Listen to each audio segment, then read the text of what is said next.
Hey, it's John with Riley's Uniques again. I wanted to make a video on how to update your furniture and flip it for a profit, and how you can get the most out of your flip project. Number one, you want to be able to buy your stuff right. So the cheaper you can get it, the more profit you can make. And ways to do this is you can find your items at yard sales, flea markets, thrift stores, estate sales. And also, if you have a chance and can buy items in bulk, do that. You have to spend a little bit more money up front, but in the long run, if you're going to do this for a living, you can get this stuff really cheap and you can make more profit doing that. Number two would be material costs. Kind of the same principle. You can find a lot of times find furniture on trash pickup days, or universities or colleges moving out, the students moving out of their dorms. They'll set these furniture pieces on the side of the road, and sometimes you can pick up a good furniture, and that's another way to get a good profits margin, is getting it for free. That is the best, but that doesn't always happen. Sometimes when they set out the furniture, it's done too far gone and it's non-usable. But I have taken drawer handles off. I've taken the drawer guides off, and I put them in storage. And you wouldn't believe how many times I've had to use that. I would have a good piece of furniture was missing handles, or had a broke drawer guide, and that saved me from having to go buy it, and that saved me on cost. Because you go buy that stuff, and the more you add on to it, the more you have to ask for your furniture pieces. So take and scavenge and salvage those pieces off the side of the road if you see them. Also, another good way to save on handles and drawer knobs is you can go on Amazon or eBay. If you go into the search for drawer knobs or cabinet knobs or drawer pulls, and then you'll filter your searches to low to highest. And also in my search, I'll put lot.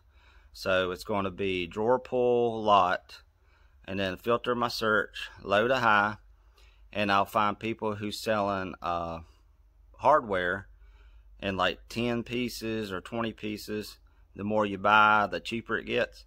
And a lot of times you can get these really nice modern style hardware for $1 or less a piece. So you can get 20 pieces of hardware for 20 bucks. And usually it's free shipping. So I'll buy a bulk of that, and I'll have it on hand. That way if I get a piece in, I don't have to wait for it to be shipped in. I can go ahead and fix it, put it out on the floor for sale, and make my money. Number three, I would say colors. Colors and what you paint it, it matters a lot if you want to sell a lot of it. I know it gets tiresome painting things white and black and gray and beige all the time, but that's what sells the quickest. Because yeah, you can paint stuff bold colors and you can wait for the piece to sell. You know, I found out everything eventually sells, but some things take longer to sell, and I don't like waiting on things to take forever to sell, because I want to make my money, because this is what I do for a living. So if you have a little bit more time, you're more patient, you want to go with bold colors, I think they're awesome. Just realize and know ahead of time that's going to take a little bit longer for it to sell. So be sure to stick with your neutral colors: light blues, blacks, whites, grays, and beiges. Number four, make sure you get good quality items. Try to get things that are made of solid wood or mostly wood. Sometimes I'll get things that have solid wood top and drawers, and the sides are particle board. I think that's okay as long as it's clean and sturdy. Another one would be the design. So mid-century modern and French provincial seems to be really hot everywhere. So try to pick up those items as well.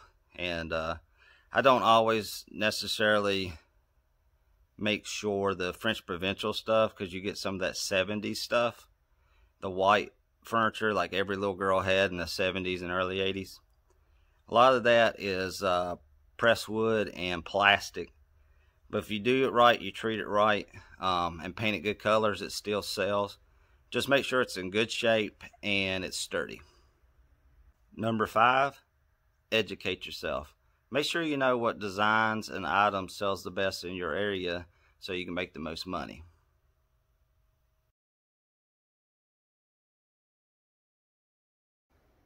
Number 6, make sure you take good quality stage photos for your marketing.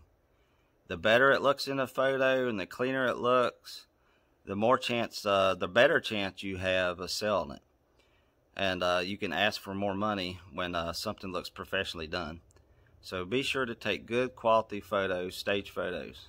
Number 7, when you're painting the piece, if you have to paint the inside, make sure you don't cover the name brand. Some name brands garner more money and they're more desirable than other brands. Some people don't care about the brand, but there are some people who do, or they recognize the name brand and they'll think it's worth more. So always take a picture of that brand when you post your stuff online and market it. That way people recognize it and they'll be willing to pay more money for it. Number 8, try to paint as many pieces as possible as you at once as you can. If you can line them up and kind of have like an assembly line, you can paint all the pieces the same color. I know that's boring, but time is money. You can paint, put the first and second coat on at the same time, and you can sand it. And when you're sanding the piece, they'll all look kind of uniform. And maybe the same person who buys one piece will buy all 3 pieces or 5 pieces, however many you want to do at one time. So that's a good tip, and probably one of the better tips to save time and money is do a bunch of pieces at one time. Number 9, marketing. I'll put a link in the description below so you can watch my other video. I do a step-by-step video on how to market your pieces on Marketplace, Craigslist, and other social media. You want to market it and use as many of those avenues as possible to gain more eyes. Even if you're not selling out of a booth or you're just selling out of your garage, you can use this, because you don't want to put something in your booth and just expect people to automatically come in.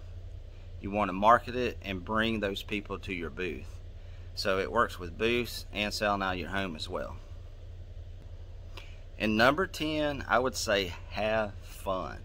If you're not having fun doing this, it's not going to be nothing but work and headache. It is a lot of work because you have to go out and find the pieces, you have to clean the pieces, you have to sand the pieces, you have to paint the pieces, you have to clear coat the pieces, you have to market the pieces, and you have to haul the pieces to wherever you're going to sell it at, unless you're selling it at home. So if you don't have a passion or a desire to do this and it's fun for you, it's going to be a lot of work. But if you enjoyed it and it's your passion, it doesn't seem like work. It seems like you're making a living doing your hobby. That's how it feels to me. But anyways, if you liked this video and it was helpful to you, please give me a thumbs up, subscribe to my channel. I'll be posting up a lot more videos in the coming near future. So I will see you in the next one. Thanks. Bye.